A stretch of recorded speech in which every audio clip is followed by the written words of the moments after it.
Hello, my name is Dr. Stephen Critchlow. I'm a consultant psychiatrist and have been a church pastor.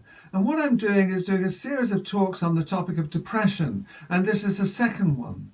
And what I want to do today is try and explain briefly how we as doctors might think about depression. How might we diagnose it? Often in a clinic situation, I will ask a patient, how low have you been? And I will try and find out how low they are, how deep is their depression. And I'll often ask them the question, how many days in this last 2 weeks have you felt low or down most of the day? And if they say 1 or 2 days, doctor, then it could be depression, of course. But if they say 7 days or more, I'm more likely to think this definitely is depression. Secondly, the question I might ask is, are you still enjoying life? Are you still finding you are interested in things?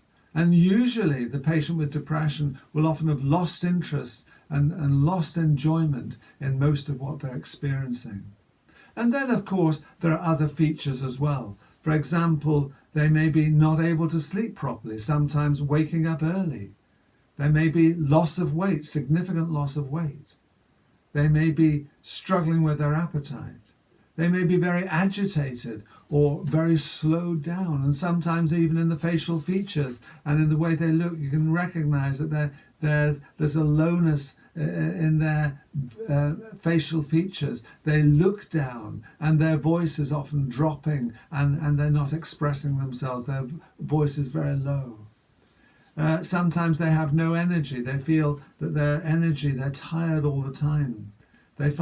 Sometimes they feel worthless or guilty about life.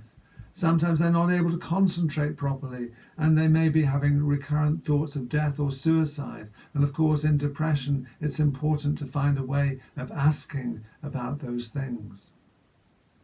So that is what somebody might be experiencing when they're going through depression. And of course, we will try and diagnose it on that level. We will first of all say, is there a very much lowered mood? And secondly, is there maybe loss of interest or enjoyment? Usually one of those would be present.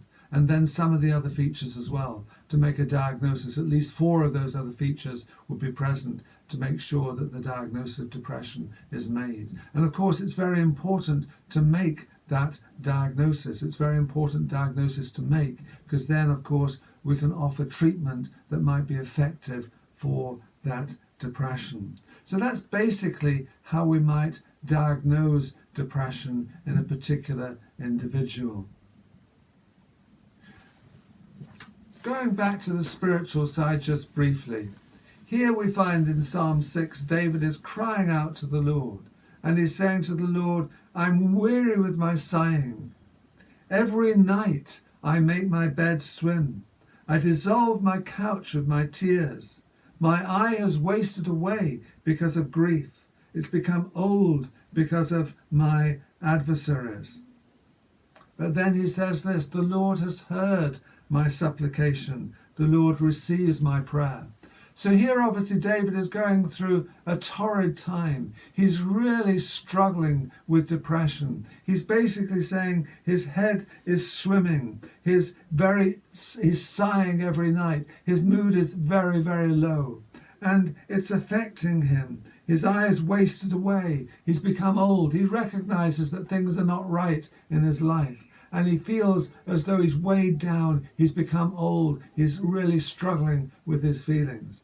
But what he does is he cries out to the Lord in his pain.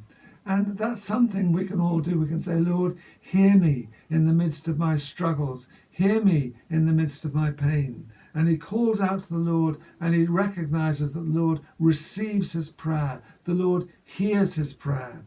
And he recognizes that God is with him in this situation. And the beautiful thing about the Christian faith is that Christ is Emmanuel. He is God with us. He knows our pain. He understands our pain. And if we reach out to him in our pain and difficulties, he will certainly hear the cry of our hearts.